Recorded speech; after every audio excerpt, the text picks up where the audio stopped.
प्रिय छात्रों, नमो नमः।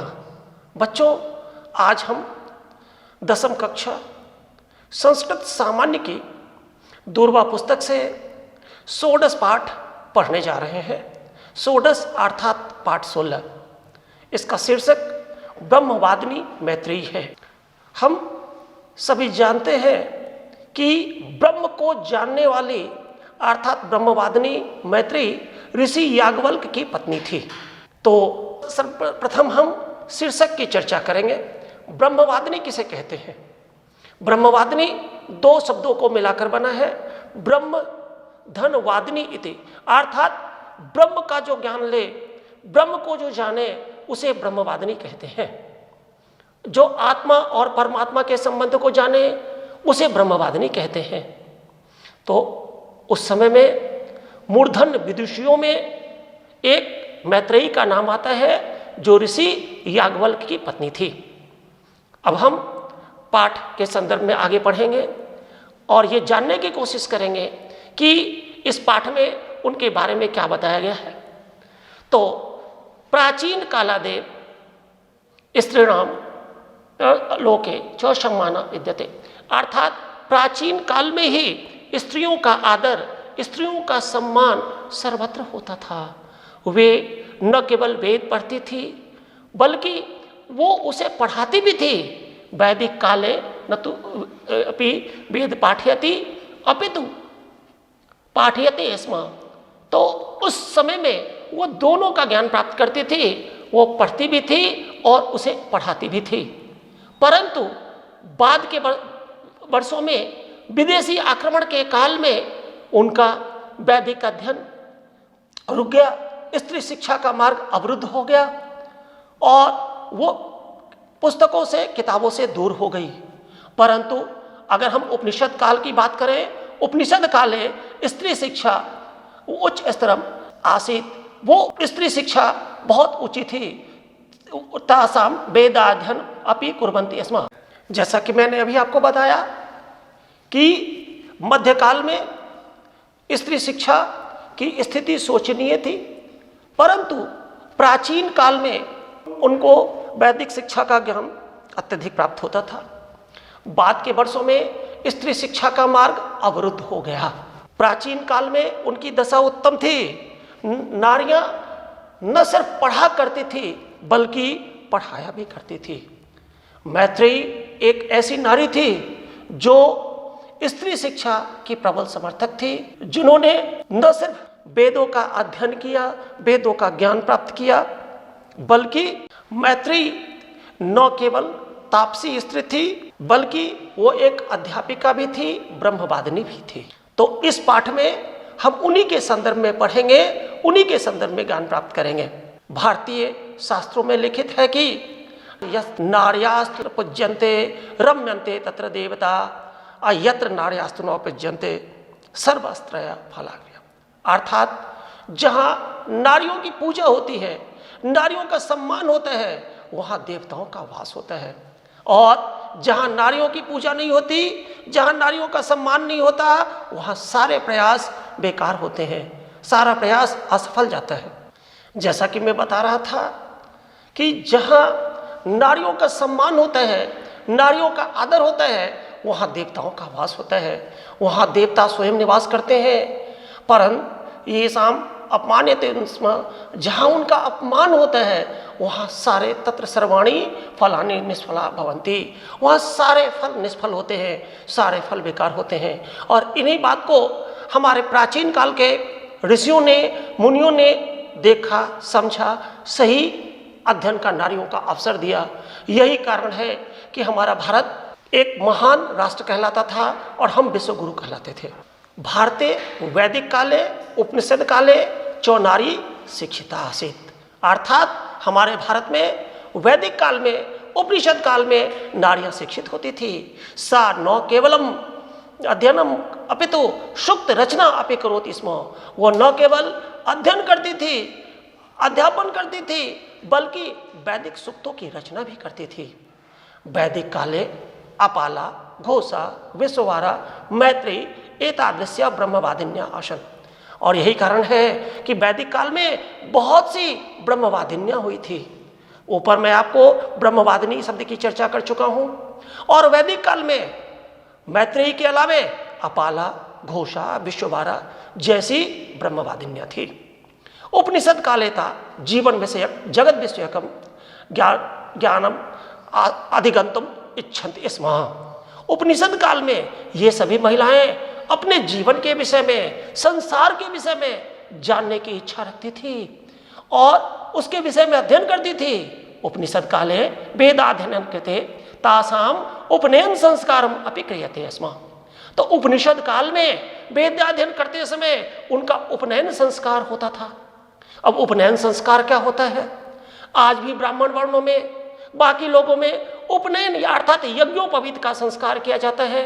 कहा जाता है कि 8 वर्ष से अधिक की उम्र में ब्राह्मण के लड़के को, 12 वर्ष से अधिक की उम्र में क्षत्रिय के लड़के को और 18 वर्ष से अधिक की उम्र में वैश्य के लड़के को उपनयन संस्कार किया जाता है।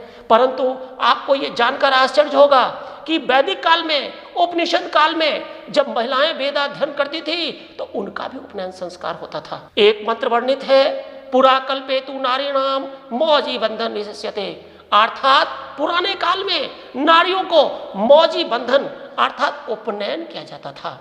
ऐसा स्मृति में ऐसा लिखा है, स्मृति के द्वारा, स्मृति के अध्ययन से ऐसा पता लगता है। अब हम मैत्रेयी के संदर्भ में जानेंगे। याज्ञवल्क्य भार्या द्वयम आसीत्। याज्ञवल्क्य ऋषि की 2 पत्नियां थी, कात्यायनी एवं मैत्री। कात्यायनी मैत्रेयी च। कात्यायनी गृह कर्म कुशलता आश्रम व्यवस्था पश्यत। कात्यायनी गृह कार्य में कुशल थी, घरेलू कार्य को, आश्रम व्यवस्था को देखती थी। दूसरी ओर मैत्रेयी आध्यात्मिक रुचि संपन्ना वेदाध्ययन शास्त्र चर्चा च कुर्वन्ति आसीत्। दूसरी ओर मैत्रेयी आध्यात्मिक रुचि संपन्न थी। सवाल ये पैदा होता है कि आध्यात्मिक किसे कहते हैं? धर्म को जानने का माध्यम अध्यात्म है, ईश्वर को जानने का माध्यम अध्यात्म है। और मैत्रेयी की रुचि अध्यात्म को जानने में थी, वेदों का अध्ययन करने में थी, शास्त्र चर्चा में थी और इन्हीं सारे चीजों में उनका समय जाता था। इसके बाद आगे आप ये जानकर ताजुब करेंगे कि महाराजा जनकः तस्य पांडित्यम अध्यापनम कौशलम ज्ञात्वा ताम सीताम अध्यापितम नियोजितवान। और आपको ये जानकर अत्यंत आश्चर्य होगा कि महाराजा जनक ने उनकी पांडित्य को, पांडित्य शब्द का मतलब होता है उनकी विद्वत्ता को, अध्यापन कौशल को जानकर उन्हें सीता को पढ़ाने के लिए नियुक्त किया। मैत्रेयी सीतान वेदांत संस्कारस्य इंद्रिय निग्रहस्य च ज्ञानं दत्तवती। और मैत्रेयी ने सीता को वेदों के संदर्भ में, मानवीय संस्कार के संदर्भ में और इंद्रिय निग्रह का ज्ञान कराया। इंद्रियाणाम अध्यापित दृढ़ संस्कारे च सीता स्वजीवने संकट काले अपि न विचलिता अभवत्। और इसी का परिणाम था कि सीता अपने जीवन काल में कभी भी, अपने संकट काल में कभी भी अपने लक्ष्य से विचलित नहीं हुई। एकदा याज्ञवल्क्य मैत्रेयी कात्यायनी च आहुतवान तथा उक्तवान। एक बार याज्ञवल्क्य ऋषि ने अपनी दोनों पत्नियां मैत्रेयी और कात्यायनी को बुलाया और बुलाकर बोले, अद्य अहम गृहस्थाश्रम त्यक्त्वा संन्यासाश्रमे स्वीकरोमि। अर्थात अब मैं गृहस्थाश्रम को त्याग कर संन्यास आश्रम में जाने वाला हूँ, संन्यास आश्रम को स्वीकार करूँगा। मम गमनांतरम युवाम मध्य कलह मा भवतु। और मैं चाहता हूँ कि मेरे जाने के बाद आप दोनों के बीच में किसी प्रकार का कोई कलह न हो। अतः संपत्ति विभाजनम कृत्वा एव गच्छामीति। इसलिए मैं संपत्ति का विभाजन कर जाना चाहता हूँ। इस वाक्य से यह पता चलता है कि प्राचीन काल में जब कोई ऋषि, जब कोई महर्षि 2 या 2 से अधिक विवाह करते थे तो उन्हें संन्यास में जाने के पूर्व विभिन्न प्रकार की कठिनाइयों का, विभिन्न प्रकार के कष्टों का सामना करना पड़ता था। उन्हें संपत्ति का यथोचित विभाजन करना चाहता था। याज्ञवल्क्य उस समय की परिस्थिति से परिचित थे। वो नहीं चाहते थे कि उनके जाने के बाद, उनके संन्यास ग्रहण करने के बाद उनकी पत्नी मैत्रेयी और कात्यायनी में किसी भी प्रकार का कोई विवाद हो। पत्यु निर्णय धृत्वा मैत्रेयी चिंतामग्न अभवत्। पति के निर्णय को सुनकर मैत्रेयी चिंतामग्न हो गई, चिंता से भर उठी। यदि मम सर्वाधारः पति संन्यासं स्वीकरोति तार्हि धनेन किम, तो मैं अगर मेरे पति संन्यास को स्वीकार करते हैं तो मैं इस धन को लेकर क्या करूंगी। इति विचिंत्य, ऐसा सोचकर वो अपने पति से कहती है, बोलती है कि भगवन अनेन ऐश्वर्येन युक्ता पृथ्वी प्राप्य अहम अमृतो भविष्यामि एव वा, अर्थात इस धरती के धन को, सुख को पाकर क्या मैं अमर हो जाऊंगी। धनेन धनिकः मनुष्यः यथा जीवनम सुखेन व्याप्यति तथैव, माने इसमें समझाते हुए याज्ञवल्क्य के कहते हैं कि धन के द्वारा मनुष्य का जीवन सुखी होता है, मनुष्य सुखी जीवन जीता है, परंतु धन से इंसान का जीवन सुखी होता है। परम एतेन धनेन अमृतम न प्राप्यते, लेकिन धन से अमरता की प्राप्ति नहीं होती है। इति याज्ञवल्क्य उक्तवन्तः, ऐसा याज्ञवल्क्य ने कहा। जब मैत्रेयी अपने पति की बात को सुनती है तो उसे इस बात का भान हो जाता है कि धन ही दुनिया में सब कुछ नहीं है। धन से हम सुख पा सकते हैं, धन से हम सुखी जीवन जी सकते हैं, परंतु धन अमरता का आधार नहीं है। धन के आधार पर हम जो है सो जीवन में अमर नहीं हो सकते। ततश्रुत्वा, ऐसा सुनकर मैत्रेयी अवदत्, मैत्रेयी बोली यदि वित्तेन तस्य अमृता न भविष्यति किं तार्हि धनम स्वीकृत्य हम किम करोमि। अब याज्ञवल्क्य की बातों को सुनकर मैत्रेयी बोली कि यदि धन से अमरता की प्राप्ति नहीं हो सकती, अमृतत्व की प्राप्ति नहीं हो सकती, तो मैं उस धन का क्या करूंगी। आप मुझे अमरता की प्राप्ति के संदर्भ में बताएं। स्वपत्नीय ब्रह्म जिज्ञासा ज्ञात्वा याज्ञवल्क्य आत्मनिरूपणम आरब्धवान, अपनी पत्नी के ब्रह्म जिज्ञासा को जानकर, ब्रह्म ज्ञान के संदर्भ में जानकर याज्ञवल्क्य आत्मा के संदर्भ में बताने लगे। आत्मा को बताते हुए बोले कि मैत्रेय पत्न्या कृते पति प्रिय भवति पुत्र प्रिय भवति। जिस हे मैत्रेयी, पत्नी के लिए पति भी प्रिय होता है, पुत्र भी प्रिय होता है। परशः पुत्र से कृते पत्यु कृते वा प्रिय न भवति, परंतु पुत्र के समान पति या पति के समान पुत्र प्रिय नहीं होता है। अपितु आत्मनः कृते प्रिय भवति, बल्कि अपने आत्मा अपने आप के लिए प्रिय होता है। अर्थात इनके कहने का सारांश ये था कि एक महिला अपने पति से भी प्रेम करती है, अपने पुत्र से भी प्रेम करती है, परंतु पुत्र का स्थान पति नहीं ले सकता, पति का स्थान पुत्र नहीं ले सकता, दोनों का स्थान अलग अलग है।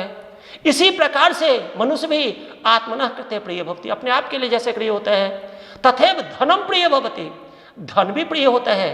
तेषाम प्रिया भवन्ति, वो उनके लिए प्रिय होता है, परंतु स्वयं आत्मनः क्रियते भवन्ति यत् सः आत्मनिश्चयं निस्वरम, अर्थात आत्मा के लिए जो आत्म प्रिय होता है वो सर्वोत्कृष्ट होता है। जैसे आत्मा श्रेष्ठ है, जो आत्मज्ञान को समझते हैं, आत्मा को समझते हैं, वही श्रेष्ठ और महान होते हैं।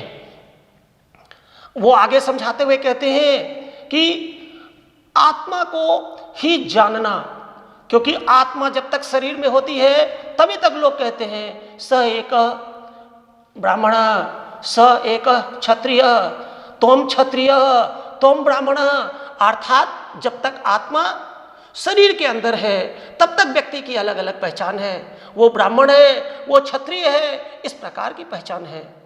परंतु तेषां शरीरेषु सर्वेषु आत्मा एक एव, परंतु उनके शरीर में आत्मा एक ही है। यह सर्वाणि भूतानि, ये सभी जीवों में एक आत्मा पाई जाती है। तो वे आगे समझाते हुए कहते हैं या आत्मा न भिन्नानि पश्यन्ति स मुक्तिं प्राप्तुं न शक्नोति, अर्थात जो लोगों की आत्मा को भिन्न भिन्न अलग अलग देखता है उसे मुक्ति की प्राप्ति नहीं होती है। सर्वेषु शरीरेषु एक एव आत्मा, सभी के शरीर में एक ही आत्मा है। इति यह जानाति सह मुक्ति प्राप्त होती, जो इस सच को जानता है, जो इस सच को समझता है, उसे ही मुक्ति की प्राप्ति होती है। अयम आत्मा एव अखिलस्य विश्वम्भरस्य आधार इति, तो यही एक आत्मा अखिल विश्व का आधार है। कथम इति तो मैत्री अपृच्छतम। उनकी इस बात को सुनते ही मैत्री ऐसा पूछती है, मैत्री ऐसा कहती है कि याज्ञवल्क्यः उदाहरणेन स्पष्ट कृतवान्। अब याज्ञवल्क्य अब अपनी बातों को स्पष्ट करने के लिए उदाहरण का सहारा लेते हैं। उदाहरण कहते हुए कहते हैं कि यथा सर्वस्य जलस्य समुद्र एव आधारः, जिस प्रकार कि सभी जल का समुद्र एक आधार है। समुद्रम निर्मितम जल पुनः समुद्र एव विलीनम भवति, जिस प्रकार समुद्र से निर्मित जल पुनः समुद्र में विलीन हो जाता है। तथैव ब्रह्म तत्व स निर्मितम विश्वम तो सर्व तत्रैव विलीन भवति। इसी प्रकार ब्रह्म तत्व से निर्मित यह शरीर पुनः विश्व में ही विलीन हो जाता है। इदम ब्रह्म तत्व संपूर्ण विश्व व्याप्तम अस्ति, और यही ब्रह्म तत्व संपूर्ण विश्व में व्याप्त है, सभी जगह व्याप्त है। यथा सर्कले शर्करा जले सर्वत्र अवत रूपेण व्याप्यति, जिस प्रकार एक चीनी जल में पूरे रूप में व्याप्त होता है, पाया जाता है, परंतु वो दिखता नहीं। इसी प्रकार आत्मा है जो सभी जीवों में व्याप्त है, परंतु वो आत्मा दिखती नहीं है। आत्मा सर्वम देहे तिष्ठति, जब तक ये आत्मा इंसान के शरीर में होती है तब तक इंसान की पहचान होती है। देह नश्वर है, देह नश्वर होता है। यदा स देहे तिष्ठति तदा तस्य भिन्नानि नामानि सन्ति, जब तक ये आत्मा इंसान के शरीर के अंदर होती है तब तक उसका अलग अलग नाम होता है। देहनासादान्तरम आत्मा देहात बहि निर्गच्छन्ति तदा तस्य कापि संज्ञा नास्ति, और जैसे ही ये आत्मा अपने शरीर को छोड़कर निकल जाती है उसका कोई नाम नहीं होता, कोई संज्ञा नहीं होता। सह न नश्यति, उसका नाश नहीं होता है। तत्र विकारा अपि न भवति, उसका विनाश भी नहीं होता, विकार नहीं होता है। एतत् क्रमेण आदि तीर्थ पश्यन्ति, इस यह सर्वाणि भूतानि, आगे वो कह रहे हैं यह आत्मा सर्वेषाम देहे तिष्ठति, इस प्रकार ये आत्मा सभी लोगों के देह में है।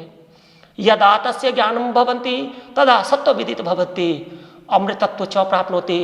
जो व्यक्ति इस सच को जानता है, जो व्यक्ति इस आत्मा की अमरता को जानता है, आत्मा के संदर्भ में जिसे ज्ञान प्राप्त होता है, वास्तव में वही सर्वविदित होता है, वास्तव में उसे ही अमृत तत्व का ज्ञान प्राप्त होता है। इस प्रकार याज्ञवल्क्य ने सरल शब्दों में शर्करा और जल का उदाहरण देकर के, समुद्र और जल का उदाहरण देकर सरल शब्दों में आत्मा और शरीर के संबंध को बताया है। जिस प्रकार चीनी पानी में घुला होता है परंतु दिखता नहीं है, समुद्र का जल वापस समुद्र में आता है परंतु वो एहसास नहीं होता, ठीक इसी प्रकार जब तक आत्मा हमारे शरीर में होती है हमें आत्मा का एहसास नहीं होता, और शरीर के कारण हम अलग अलग नामों से जाने जाते हैं। ये राम है, ये रहीम है, ये कृष्ण है के रूप में होती है। उसकी अलग अलग पहचान उस शरीर और आत्मा के कारण होती है, परंतु जैसे ही उसकी मृत्यु होती है, आत्मा शरीर को छोड़ देती है, उसकी पहचान एक नश्वर शरीर के रूप में हो जाती है। तो आत्मा अजय है, आत्मा अमर है, आत्मा पर ब्रह्म का एक अंश है और वापिस पुनः उसी पर ब्रह्म में मिल जाती है। तो जो इंसान इस सच को समझता है, जिसे इस चीज का ज्ञान होता है, वास्तव में वही ब्रह्म को समझता है, वही अमृत तत्व को समझता है, और अमृत तत्व का उसे ही ज्ञान होता है। अस्य अमृत तत्व स्व साधनम किम। अब मैत्रेयी अपने पति से सवाल करते हैं कि इस अमरता का साधन क्या है। इति मैत्री अपृच्छत, मैत्री ऐसा पूछती है। इस प्रकार से याज्ञवल्क्य अपने पत्नी को अमृत तत्व के संबंध में बताते हैं, और जब उनकी पत्नी ये सवाल करती है कि इस अमरता का साधन क्या है, अमृतत्व का साधन क्या है, तो मैत्री के इस सवाल को सुनकर याज्ञवल्क्य कहते हैं आत्म साक्षात्कार एव अमृतत्व स्व साधनम। आत्म साक्षात्कार ही अमृतत्व का अर्थात अमरता का साधन है। इति ब्रह्म निरूपणाम कृत्वा याज्ञवल्क्य संन्यासम स कृतवान। और इस प्रकार इस ब्रह्म ज्ञान को देकर याज्ञवल्क्य ने संन्यास को स्वीकार किया, अर्थात सन्यासी बनकर चले गए। सर्व ब्रह्मवादिनी मैत्रेयी याज्ञवल्क्यात् आत्मज्ञानम प्राप्तवती। और इस प्रकार ब्रह्मवादिनी मैत्रेयी ने भी आत्मज्ञान को प्राप्त किया। तो इस प्रकार इसमें यह वर्णित है कि नास्ति कुत्रचित एतादृशी ब्रह्मवादिनी स्त्री, इस प्रकार की ब्रह्मवादिनी कोई भी दूसरी स्त्री न दिखी, या धनम विहाय ब्रह्मज्ञानम इच्छति, जो धन को छोड़कर ब्रह्म ज्ञान की इच्छा रहती है। अतः मैत्रेयी भारतीय संस्कृति आदिरोभूता, इस प्रकार मैत्रेयी भारतीय संस्कृति में आदर के साथ मैत्रेयी का नाम लिया जाता है।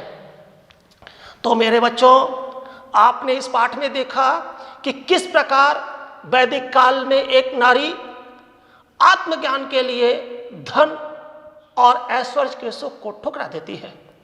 जब उनके पति उन्हें जायदाद में आधे हिस्से का हिस्सेदार बनाना चाहते हैं तो जायदाद का हिस्सा लेने से मना कर देती है और आत्मज्ञान को पाती है। इसी आत्मज्ञान और ब्रह्म ज्ञान का परिणाम यह हुआ कि वो एक महान शिक्षिता, एक महान अध्यापिका के रूप में जानी गई और सीता जैसे महान शिष्य को उन्होंने जन्म दिया। सीता उन्हीं की देन है और आज इतने वर्षों के बाद भी आज हम मैत्रेयी के संदर्भ में अध्ययन करते हैं। तो आप लोगों ने इस पाठ को देखा, समझा और इससे इसमें छुपा रहस्य यह है कि हमें धन की अपेक्षा आत्मा को, आत्मज्ञान को ज्यादा प्रश्रय देना चाहिए, क्योंकि मृत्यु प्रत्येक व्यक्ति की निश्चित है और जब भी कोई व्यक्ति मरता है अपने साथ कुछ भी नहीं ले जाता। ये धन, ये संपदा, ये सारा कुछ यहीं छोड़ जाता है। तो जो चीज हम साथ नहीं ले जा सकते उसके लिए परेशानी किस बात की। अतः हम इस बात का ध्यान रखें कि ब्रह्म ज्ञान को पाएं, आत्मस्वरूप को पाएं। तो इस शब्दों के साथ मैं उस ब्रह्मज्ञानी महान महिला मैत्रेयी को नमन करता हूं। इसके साथ ही बच्चों, हम लोग आज का ये पाठ 16 समाप्त करते हैं। अगले पाठ में पुनः मिलेंगे। तब तक के लिए शुभमस्तु, शुभ दिन। धन्यवाद।